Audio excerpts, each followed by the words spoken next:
Good morning. Today we are going to discuss about the free radicals and the antioxidants. Now coming to the free radicals are the molecule which contain one or more unpaired electrons.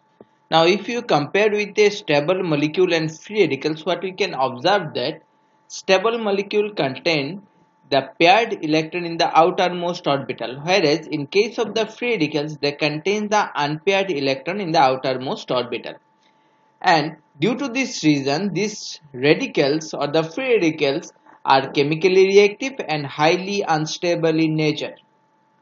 Though we are discussing about the free radicals, but in the bigger sense we can talk about the reactive species. Now reactive species includes free radicals and non-radicals. Clear? Free radicals and non-radicals, which can be categorized as the reactive oxygen species and the reactive nitrogen species. Now in case of the non-radicals, these are the non-radicals are also reactive in nature and they are capable to produce free radicals. That means they can capable to initiate the free radicals induced reactions. Now if we see about the reactive oxygen species, then different type of the radicals which include the superoxide, hydroxyl, peroxyl, alkaloxyl, etc.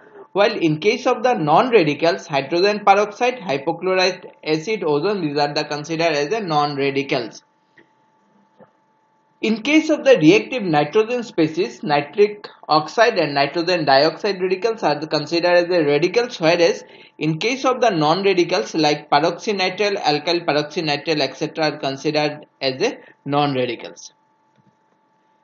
Next, we are going to see about the generation of the free radicals. Now, free radicals can be generating inside our body, that means endogenous source of this reactive species, or exogenous source, that means the outside the body.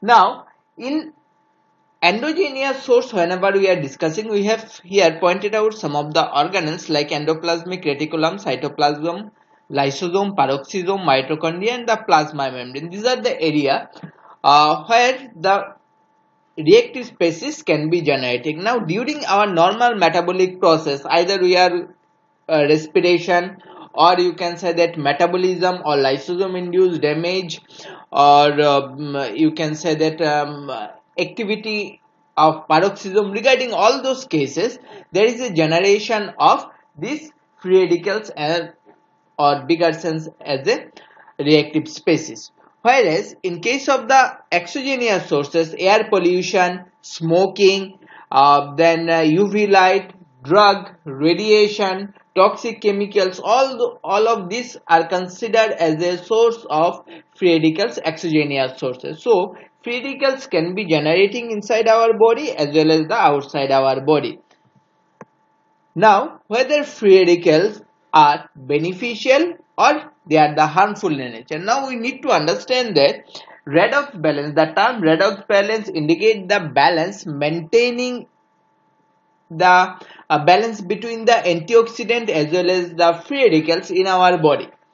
Now whenever the free radicals present in our body in the low or moderate concentration, they are the beneficial for our body. So low and moderate level of the free radicals are useful for our body. They are helpful in the ATP production.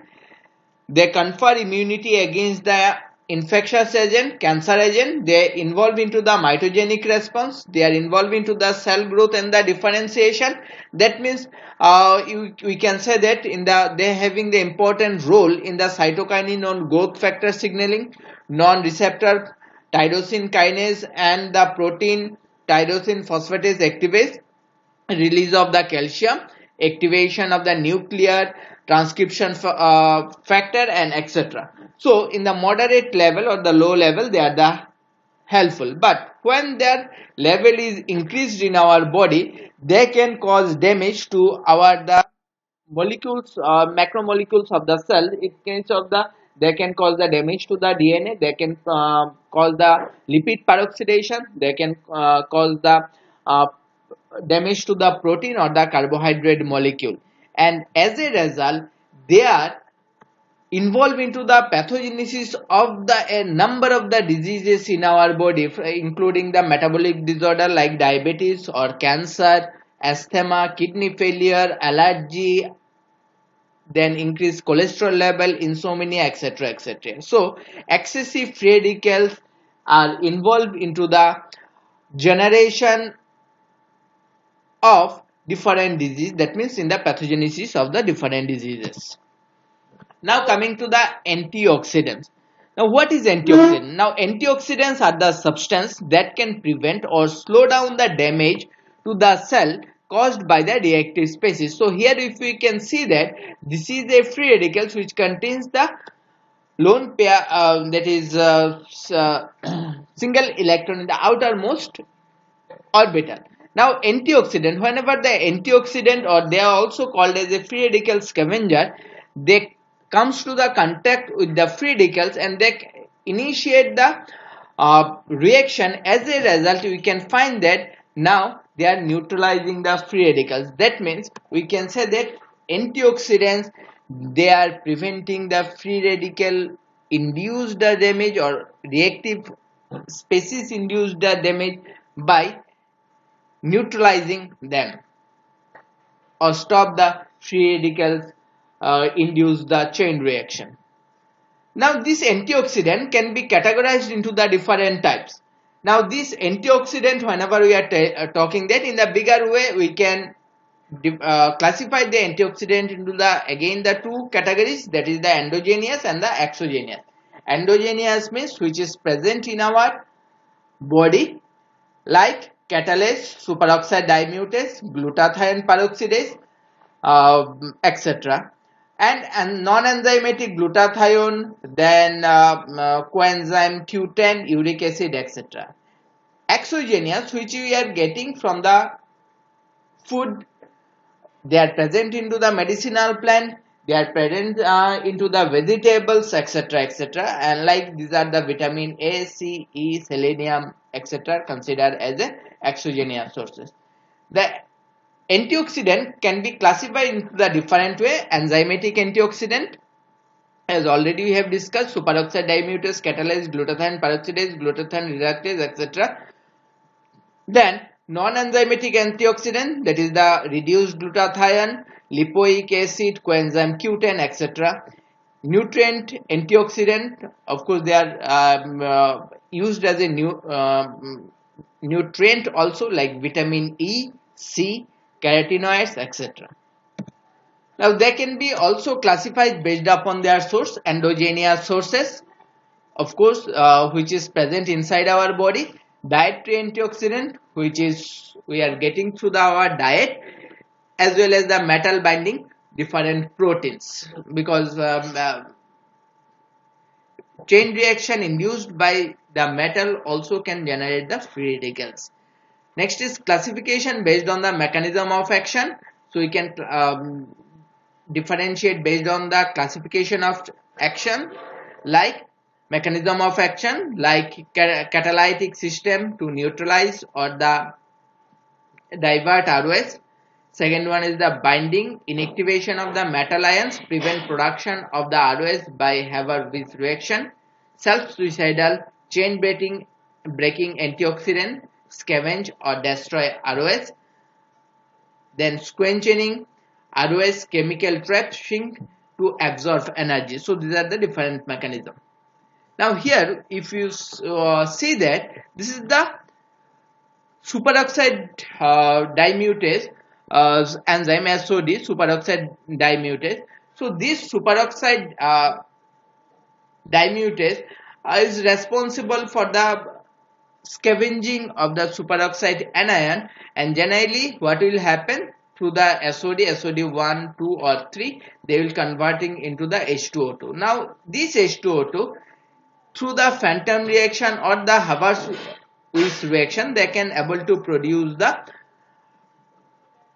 hydroxyl radical, and this H2O2 again through the catalyze or the GPX, they can neutralize into the H2O plus O2.